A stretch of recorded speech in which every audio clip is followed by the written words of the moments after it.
And today we have got part 4 in our series called called As It Is in Heaven, talking about finding eternity in the here and now. So we're not talking about the kingdom of heaven as a someday far away dream, but heaven in the here and now. And today we're going to talk about the story Jesus tells about how the kingdom of heaven is like a fishing net. And so I'd love to tell you some fishing stories today, but actually I'm going to start off with a different kind of net entirely.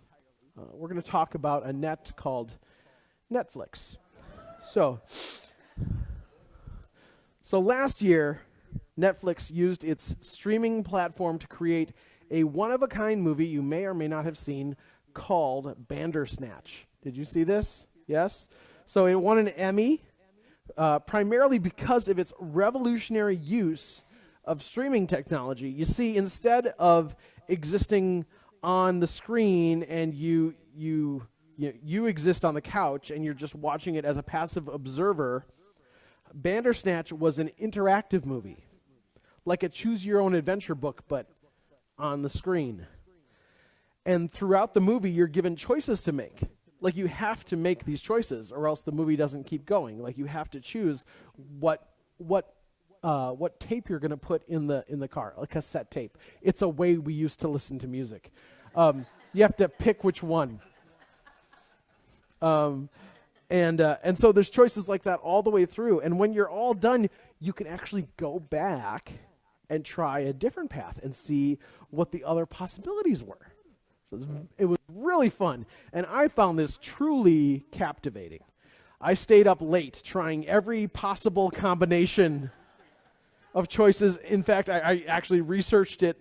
I Googled this thing, and I found like a massive mind map that had every possible iteration of the show, all with squiggly lines connecting the dots. And I was gripped with curiosity about what impact my choices had on the story before my eyes. I was fascinated by this other world that I could interact with and that I could have a part in creating. And that brings me to another story entirely. Another story about being captivated, or maybe just being taken captive. Not by Netflix, but by a fishing net. Here's what Jesus said about a fishing net. He said, "Once again, the kingdom of heaven is like a net that was let down into the lake and caught all kinds of fish." So a couple weeks ago, I shared my understanding about what I think Jesus is describing when he talks about the kingdom of heaven. And if you missed that week, I would encourage you to hop on Facebook and find our streaming video from 2 Sundays ago and catch up a little, because I spent about half my sermon talking about the premise behind all this stuff, the kingdom of heaven, and what I think Jesus is getting at. And so I encourage you to go and get caught up, and then everything else I'm going to say today will make tons more sense. So I shared my understanding of what Jesus is describing when he talks about the kingdom of heaven, that it isn't the literal location that your soul travels to when you die, but it's when Jesus is talking about the kingdom of heaven, he's talking about the way that the love of God invades the here and now, and how the love of God can make this place we are all in together feel a little more like heaven. That's what Jesus is really getting at. He's not telling us what to expect someday. He's telling us about the reality that we are called to create with the way that we live our lives. It seems like that matters more. Does that feel like that matters more than knowing what someday will be, knowing what today should be, what kind of today we should create? That's what Jesus is telling us, something that matters a whole lot more than what we should wonder about someday. So a couple of weeks ago, I shared that. And so Jesus is telling these stories called parables that are supposed to illustrate what that looks like. It's an invitation to participate in how God is at work in and through us to make the world more heavenly. I didn't mention this before, but the Greek word from which we get the word parable, is the same root word behind parabola for you math people. Right. So a parabola is a symmetrical curve, right? It's the same on both sides. And these parables tell us that there's this thing that you see and understand that's like half the curve. But that there's also a flip side. There's a hidden truth that is the same, that's revealed by this story. It's a truth revealed by the simple story, and the truth on the other side of that curve, it's not simple at all, is the thing. So that's why we have these simple stories, so we can try and get our heads around the complex spiritual reality behind them. And here in this story, Jesus is saying, the kingdom of heaven is like a fishing net that pulls in all kinds of fish.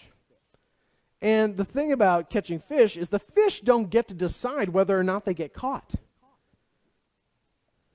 The net goes out, and all the fish of every kind, Jesus says, come into the boat.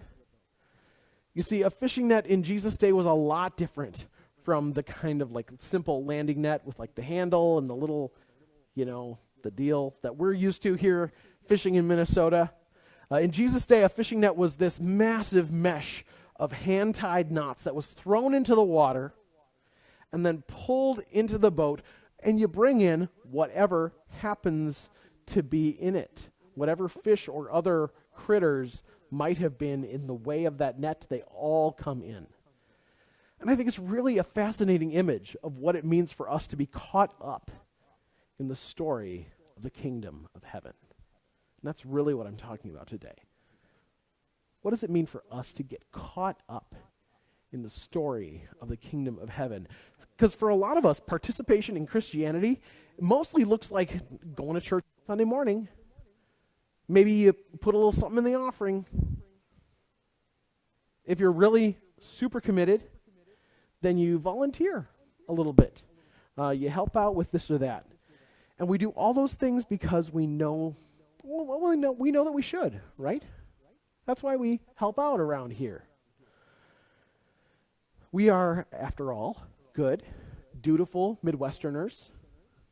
And so we suck it up and we do some of the tasks around church because we know it's our responsibility. I can't help but wonder if it couldn't be something more than that. If church couldn't be more than chipping in because it's the right thing to do. What if this whole church business is more than just a duty to be fulfilled? What if we're participating in the story of the kingdom of heaven? What if the God who wrote the universe into existence is still writing that story through us? What if this life of faith is supposed to be just as captivating as a fishing net that pulls us in before we even know what hit us? What if we're all in this choose your own adventure? See, I did bring that back. What if we're all in this choose your own adventure story, one that pulls us in and grips our focus and our attention and our passion and our curiosity? Right? Right? What if this is bigger than a duty to be fulfilled, but it is something that grips our hearts and our heads, our attention and our passion in a way that's impossible to describe? It's so hard to describe that Jesus had to tell a dozen different stories throughout the Gospels, all to just kind of touch on a different little dimension of it. What if instead of keeping God captive within the walls of our churches, we allowed God to captivate us with the beauty of this story that even includes a little church with a little room full of people in Anoka, Minnesota, who might just change the world? And I know, saying that sounds ridiculous.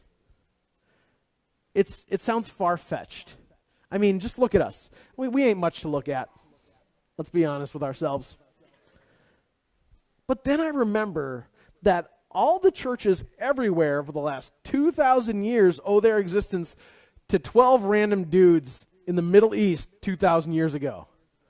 And here we are. And those guys were more than dutiful churchgoers. They were disciples, people who walked the walk of the one they followed. And we are invited to do the same. Because I'd like to say that Jesus' teaching about that net stopped right there. Like, I wish, like, end of sermon, full stop. But if you were listening, when the scripture was read a little bit ago, there's this beautiful story about the net, and then it gets weird. Right? Jesus continues with this. He says, when it was full, when the net was full, the fishermen pulled it up on the shore. Then they sat down and collected the good fish in baskets, but threw away the bad. And this is how it will be at the end of the age. The angels will come and separate the wicked from the righteous and throw them into the blazing furnace, where there will be weeping and gnashing of teeth. Good times, right? Thank you, Bible, for making it weird this morning.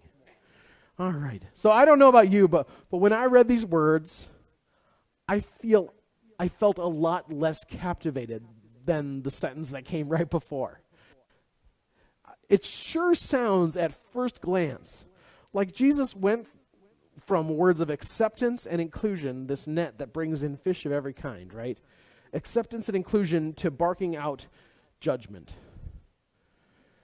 And people throughout the ages have taken these words from Jesus to mean that only good, righteous people are going to get saved, and that wicked people are going to burn, because that's kind of what it sounds like, right? And I need to tell you that when we read these words, when we read them in this way, we're actually putting a lot of our assumptions about the way God works and who God is and what God is up to in history. We're putting our assumptions on this story. We're not reading them like the first readers read these words. We're reading them like Christians who grew up in America with an American story about how this whole thing works.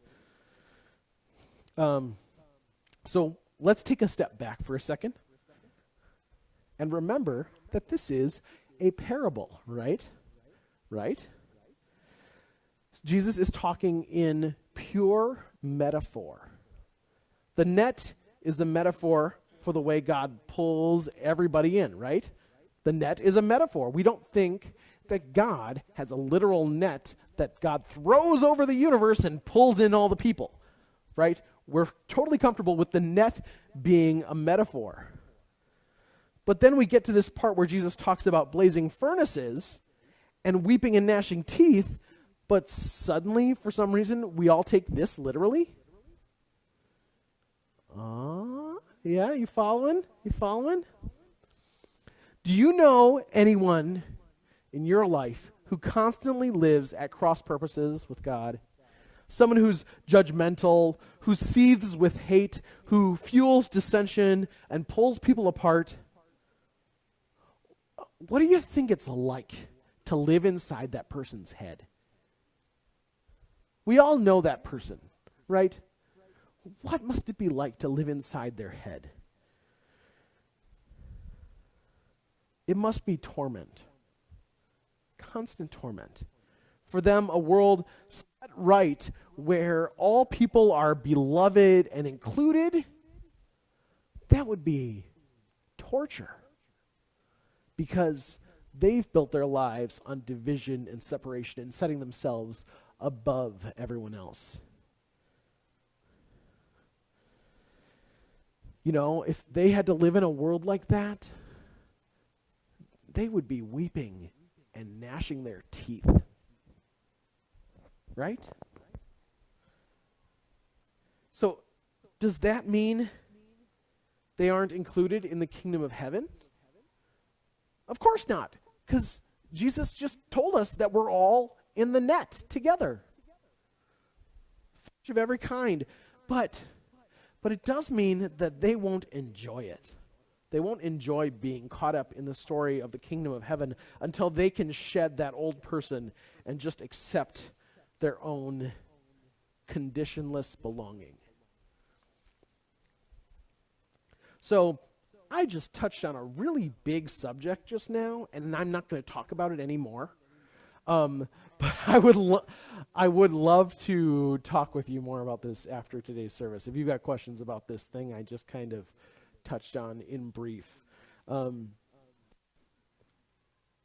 what I think I have shown just in these last few minutes is that there's a way to read this passage about burning and weeping.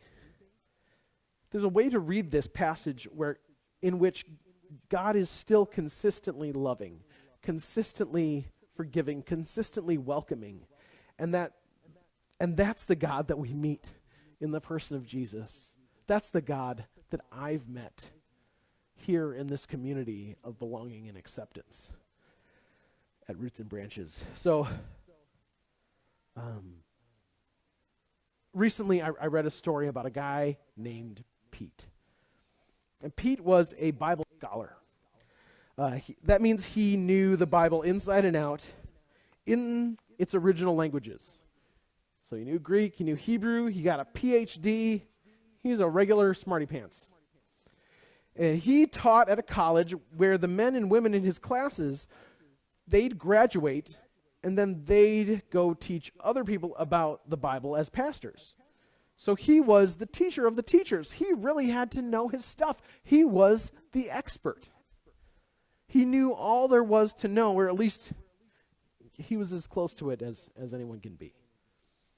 And Pete told the story about a time when he was on a plane coming home from some highfalutin scholarly convention where he was with all of his other smarty pants Bible friends. And on that plane, the in-flight movie was a movie called Bridge to Terabithia. Now, if you're not familiar, Bridge to Terabithia is a movie based on a children's book about a boy and a girl and their friendship and the world of imagination that they create together. Now, at first, Pete thought he'd catch up on his sleep or his writing instead of watching this in-flight Disney kids movie. But the thing is, after not too long, the story really had him hooked.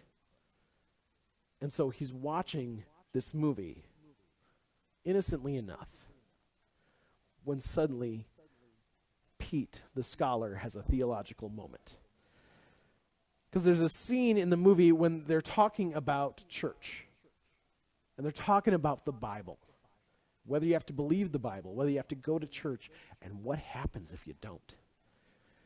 And the boy's family in this movie is very straight-laced, very religious, and they just brought his friend, this free-spirited girl who'd never been to church in her whole life, they brought her to church for the very first time.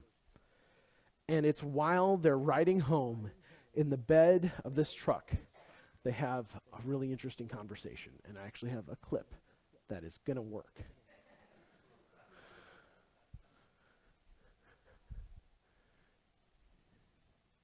You got to click on the play thing.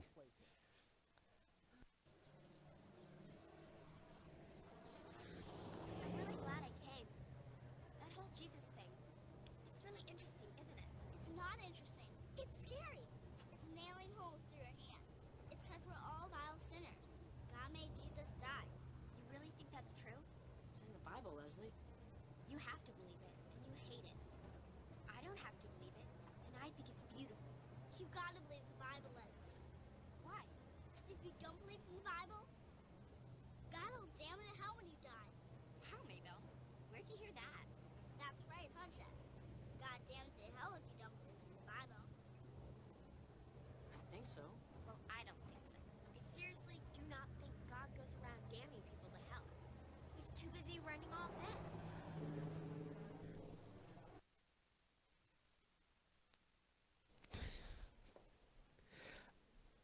So after watching this clip, this scene from this movie, Professor Pete realized that the God he believed in wasn't going around smiting people.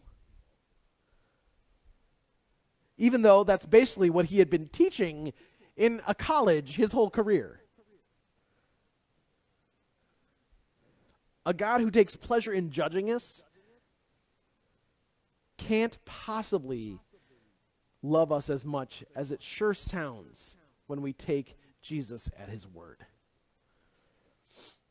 And I know that a lot of us were raised with an image of God in our minds as an angry tyrant watching your every move, waiting for you to slip up so he can strike you down. But what if God's too busy running all this? And I'm especially moved by these words that the girl in the movie spoke when she said, "You have to believe it and you hate it. I don't have to believe it and I think it's beautiful." And I think that points at this reality that none of us have to believe in this kingdom of heaven business for it to be true. None of us have to go to church or pitch in a few dollars in the offering plate. Instead, we get to be included in this story. The God who spoke this world into being is speaking you into becoming who God made you to be. The God who called Jesus forth from the grave is calling you forth from whatever kind of death you need to emerge from this morning.